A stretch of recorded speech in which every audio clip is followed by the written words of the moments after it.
Next tonight, the problems facing the Westcountry dairy industry have been well publicised over recent months. Many farmers have been struggling to make ends meet, but there could be new hope thanks to changing tastes in Asia. There's a growing market to export dairy produce and other food to China, where people are starting to develop more Western tastes. Bob Cruz reports. The oldest cheddar cheese making business in the world. They've been making cheese here at Barber's in Somerset since 1833. They now make about 14,000 tonnes of cheese a year, and about 1,000 tonnes of that is exported, in the past to expat communities and places like the US, but now a new market is opening up in China. I find it amazing how interested the local community are, the employees are in where the cheese is on sale.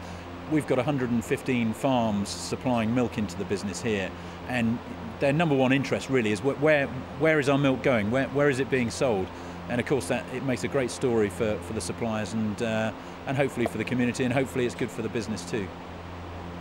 Tastes are changing in China.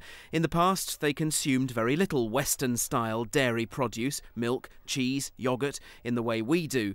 But lifestyles and diets are shifting, and there's a gap in the market. Somerdale, based at Wellington in Somerset, has been exporting produce for more than 20 years. They've been quick to realise the potential in China. You're primarily seeing a vastly growing middle class who have disposable income, probably sort of 300 million people now that have an income that they wouldn't have had 5 or 10 years ago, and they have an insatiable habit for Western products, either from the United States or from Europe. Not only that they want those products, they also see them as safe foods to eat. There's been so many food scares in China, the demand is there for that point of view. This week, the Environment Secretary Owen Paterson is spearheading a food trade delegation to China, the biggest ever, hoping it might help plug a gap in the British economy, as well as boosting food and farming fortunes here.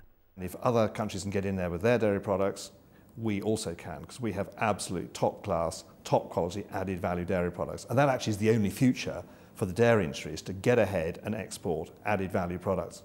And it's not just dairy. Westaways in Devon are exporting sausages to Hong Kong, and South China is the next big push. They believe the benefits of that international business can be felt right down the chain. Every sausage that we sell requires pork to be grown. We source from the region. To feed that pork, we need grain. So to grow a tonne of pork, you need about 2.1 tonnes of grain. So the purchase of a simple pack of sausages, whether it's in Newton Abbot or in Shanghai, is important, and we're doing more to make our local agricultural community sustainable.